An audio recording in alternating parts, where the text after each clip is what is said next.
Good evening sa mga viewers, followers. For this video, no, yung ating gagamitin sa payment. Yung G-credit natin sa GCash. Yung sinasabi ko sa inyo nakaraan, yung ating content na pwede tayong magbayad ng bill ng Meralco, Prime Water, no, na gagamitin yung G-credit. So, i-play natin itong video para makita natin, no, yung G-credit, yung pera nyo na sa GCash na pwedeng ibayad, no, pag wala pa kayong pera. Ayan. So, ito yung bill ng Meralco. So, ayan yung payment. Ita-type natin. So, ayan.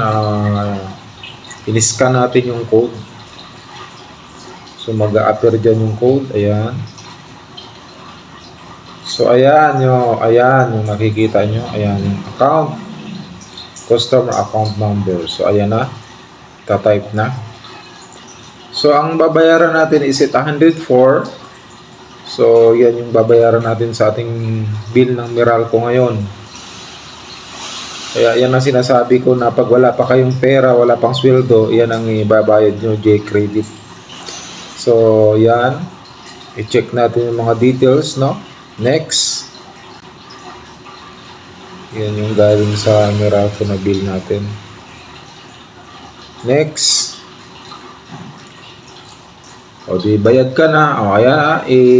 Ayan, i-check natin yung customer account number ng ating Meralco bill. Ayan.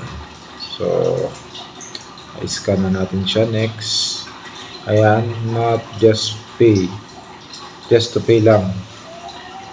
So, yan yung laman ng ating GCash is 1,000 at laman ng ating G-credit ay 2,000. O, diba? Kasi dati 1,000 lang yan.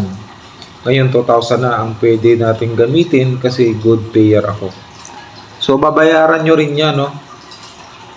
So, at least meron kang isang buwan para magbayad G-credit. So, pwede kang mangutang kung medyo kapos ka, wala ka pang pera, wala pang sweldo, ayan. So, paid na siya. Ayan, yan ang sinasabi ko sa inyo. So, bayad na tayo sa ating Meralco. So, ganun lang kasimple, no? Yan ang sinasabi natin sa ating mga client, no? Na, so, ito, 804. So, paid na. So, puntahan natin yung ating G-credit. Proceed tayo sa borrow or rights. So, yan, G-credit, i-press natin yan. Andyan yung mga pwede nating ibayad pag wala pa tayong pera. So, ayan. So, yung 2,000 no, naging 1,196 na lang. 804 ang ating utang. So, ayan, no, 2,000 yung ating G-credit natin. Ayan, 804 ang utang natin.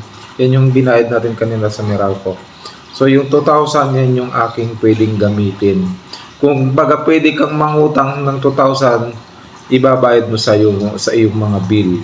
So, ayan yan yung ating mga tutorial.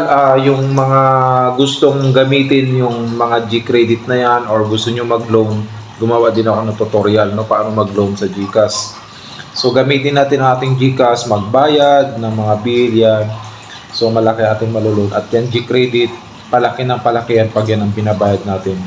Bayad ng tanang bayad yan, no, maglo-loan, tapos bayad, loan, bayad, ibayad natin sa mga bill. Tapos, palaki siya ng palaki. Okay, don't forget to share. God bless you sa inyong lahat. Shout out sa Team Diwata, Team PhilYouTuber, sa mga followers natin.